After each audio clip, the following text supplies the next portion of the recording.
안녕하십니까?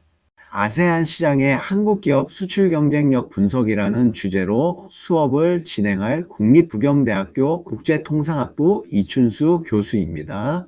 이 자료는 한국무역통상학회 2025 동계학술대회에서 이 연구 결과를 발표하게 되었습니다. 오늘 수업을 통해 아세안 시장에서 우리 기업들이 어떻게 경쟁력을 강화할 수 있을지에 대해 함께 고민해보는 시간을 가졌으면 좋겠습니다. 먼저 글로벌 통상 환경의 변화와 아세안의 중요성에 대해 말씀드리겠습니다. 현재 글로벌 통상 환경은 불확실성이 심화되고 있습니다. 예를 들어 미국과 중국 간의 무역 마찰이 심해지고 있고 보호무역주의가 확산되고 있으며 글로벌 공급망이 재편되는 상황입니다. 특정 시장에 대한 의존도가 높은 국가일수록 이러한 불확실성으로 인한 리스크가 증가하고 있습니다. 이러한 상황에서 아세안은 매우 중요한 전략적 가치를 가집니다. 아세안은 높은 경제 성장률과 젊은 인구 구조를 가지고 있어 잠재력이 크며 시장 개방과 인프라 개선이 꾸준히 이루어지고 있습니다. 또한 동아시아 중심의 수출 시장 다변화 흐름 속에서 글로벌 불확실성에도 불구하고 안정적인 성장 잠재력을 보여주고 있습니다. 따라서 아세안은 한국 수출 기업의 시장 다변화를 위한 전략적인 대안 시장으로 떠오르고 있습니다. 이어서 기존 연구의 한계와 연구의 필요성, 그리고 본 연구의 목적에 대해 설명드리겠습니다. 기존 연구들은 한국 수출 기업의 아세안 시장 수출 역량에 대한 연구가 부족했습니다. 또한 기업 역량, 즉 수출 지향성, 인적 자본, 네트워크 역량과 성과 간의 연결 구조를 명확히 다루지 못했습니다. 한류나 K-팝의 인기에 비해 우리 기업들의 아세안 전략은 아직 제한적인 수준이며 기존 주력 시장에 대한 의존도가 여전히 높은 한계가 있었습니다. 이러한 한계점을 보완하기 위해 본 연구의 필요성이 제기됩니다. 아세안은 한국 무역 다변화의 핵심 축이며 글로벌 리스크 완화를 위한 전략적인 시장 확대가 필요합니다. 따라서 수출 기업의 역량 기반 경쟁력 결정 요인을 분석하는 것이 매우 중요합니다.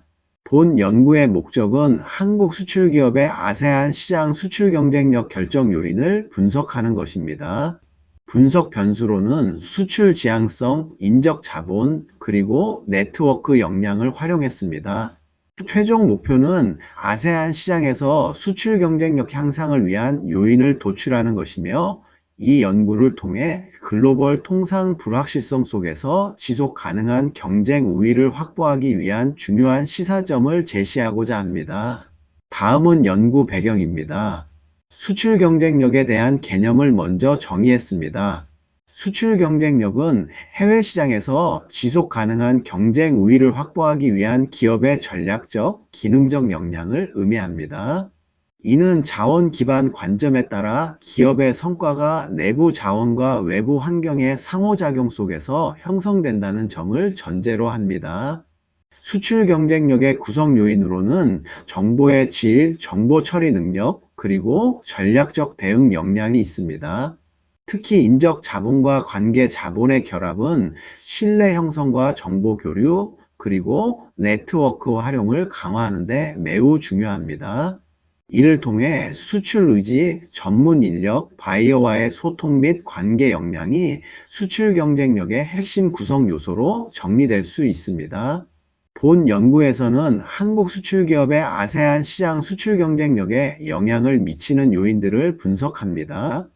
구체적으로는 글로벌 시장 변화에 대한 수출 지향성, 인적 자본의 역량, 그리고 관계 기반 네트워크 및 정보 활용 역량을 중심으로 살펴보겠습니다.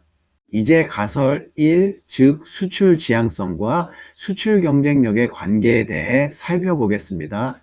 수출 지향성은 해외 시장의 요구와 환경 변화를 파악하고 이를 통해 정보를 수집, 해석, 전파하며 전략적 대응을 강화하려는 기업의 성향을 의미합니다. 이는 차별화 전략, 유통, 가격 결정 등 시장 기반 의사결정의 중요한 토대가 됩니다. 경영진의 의지와 전략적 영향도 매우 큽니다. 수출 활동은 경영자 및 임원진의 특성에 크게 영향을 받으며 리더의 수출 의지는 성과에 긍정적인 영향을 미칩니다. 또한 정부기관 경력을 보유한 사회이사는 기업의 수출 성향을 증가시키는 경향이 있습니다. 투자 확대, 재무 건전성, 자금 조달 계획의 명확성은 기업의 국제화 수준과 성과를 강화하는 요소이며 재정적인 지원은 경쟁 우위와 성과 향상에 기여합니다. 따라서 가설일로 수출 지향성은 수출 경쟁력에 긍정적인 영향을 미칠 것이라고 설정했습니다. 다음은 가설 2, 인적 자본과 수출 경쟁력의 관계입니다. 인적 자본은 해외 시장의 장벽을 극복하고 바이어와 협력하며 전략을 실행하는 데 중요한 핵심 내부 역량을 말합니다. 여기에는 외국어 능력과 해외 학위, 국제 경험 등이 포함되어 수출 활동의 효율성을 높이는 기반이 됩니다. 외국어 역량과 국제 경험은 여러 긍정적인 효과를 가져옵니다. 해외 시장, 규제, 소비자 정보를 정확하게 획득하는 데 도움이 되며 외국어 운용 능력은 파트너와의 상호 이해도를 높여 성과를 강화합니다. 언어와 문화 역량은 수출 활동과 성과를 향상시키고 해외 학위나 국제 경험은 전략적 판단력과 시장 이해도를 강화합니다. 또한 글로벌 협상력과 네트워크 구축 능력을 향상시켜 해외 시장 성과를 촉진합니다.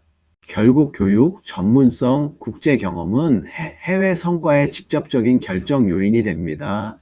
이에 가설 2로 인적 자본은 수출 경쟁력에 긍정적인 영향을 미칠 것이라고 설정했습니다. 세 번째 가설은 네트워크 역량과 수출 경쟁력에 대한 내용입니다. 수출 기업은 해외 바이어와의 지속적인 소통 채널 확보와 접촉 빈도를 통해 시장 정보를 교환하고 협력 수준을 강화합니다. 바이어의 경쟁력과 기여도는 수출 기업의 해외 시장 내 입지를 강화하는 중요한 요인입니다. 해외 시장 진출 시 기업 간의 관계 유지는 비즈니스 성공의 결정적인 열쇠가 되며 상호 신뢰와 공동의 목표 달성을 위한 노력, 그리고 효과적인 문제 해결 능력을 통해 장기적인 파트너십을 구축할 수 있습니다. 이는 단순히 거래적인 관계를 넘어선 관계적 교환 메커니즘을 강조하는 것입니다. 네트워크 역량은 지리적 거리와 문화적 차이로 인한 불확실성을 감소시키는 핵심 요인이며 바이어의 신뢰와 헌신은 수출 기업의 성과 증대에 기여합니다. 신뢰 기반의 파트너십은 정보 공유를 활성화하고 위험 분담을 가능하게 하며 문화적 차이 극복 및 시장 적응력 향상에 필수적인 요소로 작용합니다. 또한 파트너십은 시장 변화에 대한 대응력을 강화하는 데 도움을 줍니다. 따라서 가설 3으로 네트워크 역량은 수출 경쟁력에 긍정적인 영향을 미칠 것이라고 설정했습니다. 다음으로 통제 변수에 대해 설명드리겠습니다. 통제 변수는 수출 기업의 수출 경쟁력에 영향을 미칠 수 있는 외부 요인들을 통제하기 위해 사용됩니다. 다음 네 가지를 통제 변수로 설정했습니다. 첫째, 기업 규모입니다. 이는 조직이 보유한 내적 자원의 수준을 나타내는 지표입니다. 둘째, 기업 나이입니다. 기업이 설립된 지 얼마나 되었는지를 나타내며 누적된 경험과 학습 효과를 반영합니다. 셋째, 매출액입니다. 기업의 재무 안정성과 운영 역량을 보여주는 중요한 지표입니다. 마지막으로 수출액입니다. 이는 기업의 해외 시장 진출 수준을 직접적으로 나타냅니다. 이러한 통제 변수들을 분석에 포함하여 다른 요인들이 수출 경쟁력에 미치는 순수한 영향을 더 정확하게 파악하고자 했습니다. 이제 연구 설계의 분석 자료에 대해 말씀드리겠습니다. 본 연구에 사용된 자료는 코트라 글로벌 역량 수준 테스트, 즉 GCL 테스트 데이터입니다. 조사 대상은 코트라에 등록된 한국 수출기업들이었습니다. 조사 방식은 주로 온라인 설문을 중심으로 진행되었으며 필요할 경우에는 팩스도 병행하여 조사를 진행했습니다. 조사 기간은 2022년 1월 2일부터 3월 31일까지, 즉 2022년 1분기 동안 이루어졌습니다. 총 표본수는 불완전한 응답을 제외한 후 최종적으로 119개 기업의 데이터를 분석에 활용했습니다. 이어서 연구 설계의 변수 측정 방법에 대해 설명드리겠습니다. 여기 표는 본 연구에서 사용된 변수들의 조작적 정의를 보여줍니다. 먼저 종속 변수인 수출 경쟁력은 그대로 수출 경쟁력으로 정의했으며 프레수티의 연구를 참고했습니다. 독립 변수로는 수출 지향성이 있습니다.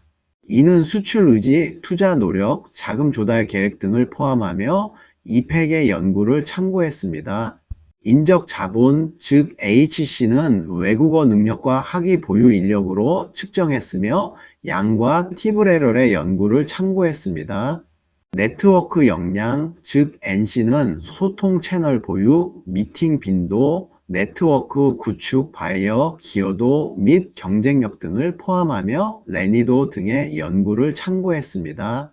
통제 변수로는 기업 규모, 즉 FS가 있으며 정규 직원 수로 측정했고 이시와 키쿠모리의 연구를 참고했습니다. 기업 나이, 즉 FA는 측정 연도에서 설립 연도를 뺀 값으로 계산했고 아르디토 등의 연구를 참고했습니다. 매출액은 말 그대로 매출액으로 측정했고 성 등의 연구를 참고했습니다. 마지막으로 수출액은 수출액으로 측정했습니다. 참고로 종업원 수, 기업 나이, 매출액, 수출액은 모두 로그 값으로 변환하여 분석에 사용했습니다. 다음으로 실증 분석의 표본 특성을 살펴보겠습니다. 표를 보시면 연구에 포함된 기업들의 다양한 특성을 알 수 있습니다. 기업 업종을 보면 제조업이 81.5%로 대다수를 차지하며 특히 화장품이 26.1%, 식료품이 14.3%를 차지합니다. 비제조업은 18.5%였습니다. 기업 규모별로는 중소기업이 96.6%로 압도적이며 대기업은 3.4%에 불과합니다. 수출 품목을 보면 화장품, 식료품 외에도 기계 및 밸브류, 가전 및 통신, 위생의료 및 의약품, 석유화학, 생활용품, 섬유류, 운송 및 부품, 철강 관련, 도자기 및 유리 등이 다양하게 분포되어 있습니다. 마지막으로 수출국을 보면 베트남이 41.2%로 가장 많았고 싱가포르와 태국이 각각 7.6%, 필리핀이 5.9%, 인도네시아가 5.0%를 차지했습니다. 말레이시아는 2.5%였으며 기타 동남아시아 국가들이 30.3%를 차지하고 있습니다. 이 표를 통해 분석한 기업들이 다양한 업종과 규모 그리고 수출 시장을 가지고 있음을 알 수 있습니다. 이제 실증 분석의 요인 및 신뢰도 분석 결과를 말씀드리겠습니다.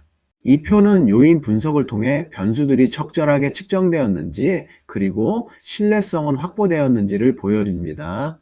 먼저 크롬바흐 알파 값은 각 요인에 대한 내적 일관성을 나타내는데 일반적으로 0.7 이상이면 신뢰할 수 있다고 봅니다. 우리 연구에서는 전반적으로 높은 크롬바흐 알파 값을 보여주고 있습니다. 또한 요인 적재 값을 통해 각 문항이 어떤 요인에 속하는지 명확하게 확인할 수 있습니다. 보시다시피 네트워크 역량, 수출 지향성, 인적 자본의 세 가지 요인이 명확하게 구분되어 나타났습니다. 고유값은 각 요인이 설명하는 분산의 양을 나타내며 누적 분산 비율은 이 세 가지 요인이 전체 변동의 약 69.192%를 설명하고 있음을 보여줍니다. 마지막으로 KMO 값은 0.825로 이는 표본이 요인 분석에 적합하다는 것을 의미합니다. 이러한 결과들을 종합해 볼 때 본 연구의 측정 변수들은 충분한 타당성과 신뢰성을 확보했다고 볼 수 있습니다. 다음으로 실증 분석의 상관관계 분석 결과를 설명드리겠습니다. 이 표는 연구에 사용된 주요 변수들 간의 통계적 상관관계를 보여줍니다. 먼저 평균과 표준 편차를 통해 각 변수의 분포를 확인할 수 있습니다. 예를 들어 수출 경쟁력의 평균은 2.97이고 표준 편차는 1.11입니다. 상관계수를 보면 수출 지향성과 수출 경쟁력은 0.369의 유의미한 양의 상관관계를 보여주며 인적 자본과 수출 경쟁력은 0.155의 유의미한 양의 상관관계를 가집니다. 네트워크 역량과 수출 경쟁력은 0.495로 가장 강한 양의 상관관계를 보입니다. 별표는 통계적 유의성을 나타내는데 별표 3개는 0.001 수준에서 유의하다는 것을 의미하고 2개는 0.01 수준, 1개는 0.05 수준에서 유의하다는 것을 의미합니다. 이 결과는 주요 변수들 간의 예측한 방향대로 유의미한 관계가 있음을 시사합니다. 또한 기업 규모, 기업 나이, 매출액, 수출액과 같은 통제 변수들도 다른 변수들과의 관계를 보여주는데 예를 들어 기업 규모는 인적 자본과 0.373의 양의 상관관계를 가집니다. 여기서 종업원 수, 기업 나이, 매출액, 수출액은 모두 로그 값으로 변환하여 사용했음을 다시 한번 말씀드립니다. 이제 실증 분석의 다중회귀 분석 결과를 살펴보겠습니다. 이 표는 모델 1과 모델 2의 분석 결과를 보여줍니다. 모델 1은 통제 변수만을 포함한 모델이고 모델 2는 독립 변수와 통제 변수를 모두 포함한 모델입니다. 각 변수에 대한 표준화된 베타 계수 T값 그리고 VIF 값을 확인할 수 있습니다. VIF 값은 다중 공선성 문제를 검토하는 지표인데 보통 10보다 작으면 문제가 없다고 판단하며 보시다시피 모두 기준치 이하입니다. 모델 2를 자세히 보시면 수출 지향성은 베타 값이 0.178, T 값이 1.817로 통계적으로 유의한 긍정적 영향을 미치는 것으로 나타났습니다. 네트워크 역량은 베타 값이 0.392, T 값이 4.091로 매우 강하게 유의미한 긍정적 영향을 미치는 것을 알 수 있습니다. 반면 인적 자본은 베타 값이 0.12, T 값이 1.246으로 통계적으로 유의미한 영향을 미치지 않는 것으로 나타났습니다. 모델 2의 F값은 6.26으로 전체 모델이 통계적으로 매우 유의하다는 것을 보여주며 수정된 R제곱 값은 0.238로 독립 변수들이 수출 경쟁력의 약 23.8%를 설명하고 있음을 나타냅니다. 이어서 결론 중 결과 요약에 대해 말씀드리겠습니다. 다중회귀 모형 분석 결과 먼저 모형 1은 통제 변수만 포함한 모형으로 유의도 F값이 0.142로 나타나 통계적으로 유의하지 않았습니다. 그러나 독립 변수를 추가한 모형 2는 유의도 F값이 6.25으로 0.001 수준에서 매우 유의미했습니다. 이는 독립 변수들이 수출 경쟁력에 유의미한 영향을 미친다는 것을 의미합니다.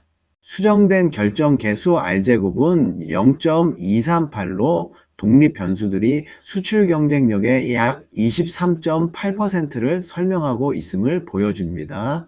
이제 각 가설 검증 결과를 말씀드리겠습니다. 첫째, 수출 지향성은 베타 값이 0.178, T 값이 1.817로 0.1 수준에서 유의미한 긍정적 영향을 미치는 것으로 나타나 가설 1은 지지되었습니다. 둘째, 인적 자본은 베타 값이 0.12, T 값이 1.246으로 통계적으로 유의미한 영향을 미치지 않는 것으로 나타나 가설 2는 기각되었습니다. 마지막으로 네트워크 역량은 베타 값이 0.392, T 값이 4.091로 0.001 수준에서 매우 유의미한 긍정적 영향을 미치는 것으로 나타나 가설 3은 지지되었습니다. 통제 변수인 기업 규모, 기업 나이, 매출액, 수출액은 모두 수출 경쟁력에 유의미한 영향을 미치지 않았습니다. 다음으로 본 연구의 시사점 및 함의를 학술적 기여와 실무적 시사점으로 나누어 설명드리겠습니다. 먼저 학술적 기여 측면에서는 본 연구가 자원 기반 관점에 기반하여 수출 경쟁력을 구성하는 내부 및 외부 역량을 통합적으로 검증했다는 차별점이 있습니다. 특히 아세안이라는 특정 지역 맥락에서 실증 분석을 수행하여 그 의미가 큽니다. 네트워크 역량과 수출 지향성의 영향력을 확인하며 관계 자본과 네트워크 기반 경쟁력의 중요성을 실증적으로 입증했습니다. 이는 아세안 시장의 관계 중심적 특성이 수출 경쟁력에 미치는 영향을 확인하는 데 학술적으로 기여합니다. 다음으로 실무적 시사점입니다. 아세안 시장 진출 시에는 관계 및 소통 중심의 네트워크 전략 강화가 필요합니다. 정기적인 바이어 커뮤니케이션과 네트워크 구축 및 강화, 공동 제품 개발과 시장 정보 공유가 중요합니다. 또한 최고 경영자의 수출 리더십이 수출 경쟁력 강화에 핵심적인 역할을 하므로 최고 경영자의 수출 의지 및 전략적 이해가 중요합니다. 글로벌 이해도와 전략 역량 제고를 위한 리더십 및 국제 비즈니스 교육의 필요성을 제기합니다. 인적 자본의 직접 효과는 유의미하지 않았지만 네트워크 역량과 결합할 경우 시너지 효과 가능성을 추론할 수 있습니다. 마지막으로 정부 및 코트라와 같은 유관 기관의 지원 방향 확대가 필요하며 시장 정보 공유와 공동 마케팅 프로그램 강화를 통해 우리 기업의 아세안 시장 진출을 더욱 효과적으로 지원해야 합니다. 마지막으로 본 연구의 한계점에 대해 말씀드리겠습니다. 첫째, 분석 자료가 2022년 1분기 코트라 GCL 데이터로 제한되었습니다. 표본 수가 119개로 규모가 4가 전체 한국 수출 기업을 대표하기에는 한계가 있습니다. 둘째, 횡단면 자료를 사용했기 때문에 시간 흐름에 따른 변화를 분석하는 데 제한이 있었습니다. 향후 패널 데이터를 활용할 수 있도록 연구 데이터 및 모형의 개발이 필요합니다. 셋째, 분석 자료의 한계도 있었습니다. 2차 자료의 한계로 인해 모형 구축이 제한적이었으며 응답자의 주관적인 판단이 개입될 수 있는 자기 보고식 자료라는 점도 한계로 작용합니다. 마지막으로 아세안 국가 간의 제도, 문화, 경쟁 환경의 이질성을 충분히 고려하지 못했습니다. 아세안 전체를 단일 군집으로 분석한 한계가 있으므로 향후에는 국가별 비교 연구가 필요할 것입니다. 이러한 한계점들을 보완하여 앞으로 더욱 심층적인 연구를 진행할 계획입니다. 참고 자료입니다. 이 슬라이드에는 본 연구를 수행하는 데 참고했던 다양한 학술 논문과 자료들이 기재되어 있습니다. 참고 자료입니다. 이 슬라이드에도 본 연구를 수행하는 데 참고했던 다양한 학술 논문과 자료들이 기재되어 있습니다. 여기서부터 본 동영상 요약입니다. 집중해서 보세요. 아세안 시장에서 한국 기업 수출 경쟁력 분석에 대한 연구 발표입니다. 글로벌 통상 환경의 불확실성이 커지고 있는 가운데 아세안 시장이 얼마나 중요한 전략적 가치를 가지는지에 대해 설명했어요. 기존 연구의 한계를 언급하며 아세안에서 한국 기업의 수출 경쟁력을 분석하는 연구의 필요성과 목적을 설명했어요. 이 연구에서는 수출 지향성, 인적 자본, 네트워크 역량 등 다양한 요인이 한국 기업의 아세안 시장에서의 수출 경쟁력에 미치는 영향을 분석하고 있어요. 가설들이 세 가지로 설정되었고 각각 수출 지향성과 인적 자본, 네트워크 역량이 수출 경쟁력에 긍정적인 영향을 미칠 것이라고 제시했어요. 연구 설계와 자료 관련해서는 실시된 설문, 조사에 대한 방법과 표본 수를 통해 신뢰성 있는 분석을 진행했다고 설명했어요. 한국 기업의 81.5%가 제조업에 속하고 그중 화장품과 식료품이 큰 비중을 차지해요. 대부분의 기업은 중소기업으로 전체의 96.6%를 차지하고 대기업은 극히 적은 3.4%예요. 수출 품목은 다양하고 주요 수출국은 베트남을 포함해 여러 동남아시아 국가들로 나뉘어 있어요. 분석 결과 기업들이 다양한 업종과 수출 시장을 가지고 있다는 것을 알 수 있어요. 마지막으로 실증 분석에서는 요인 분석과 신뢰도 분석 결과를 통해 변수들의 신뢰성을 확인했습니다. 이 연구는 높은 크롬바흐 알파 값을 통해 측정 변수들의 신뢰성을 보여주고 4가지 주요 요인을 분석했습니다. 상관관계 분석 결과 수출 지향성, 인적 자본, 네트워크 역량 간의 의미 있는 관련성을 발견하고 특히 네트워크 역량이 강한 양의 상관관계를 보였어요. 다중 회귀 분석 결과 네트워크 역량이 수출 경쟁력에 매우 유의미한 긍정적 영향을 미쳤고 인적 자본은 유의미하지 않았습니다. 연구의 시사점으로는 아세안 시장에서 네트워크 중심의 전략이 필요하다는 것과 최고 경영자의 리더십이 중요하다는 점을 강조했어요. 연구의 한계로는 표본수가 적고 횡단면 자료로 인해 시간의 변화를 분석하는 데 제약이 있다는 점을 들었습니다.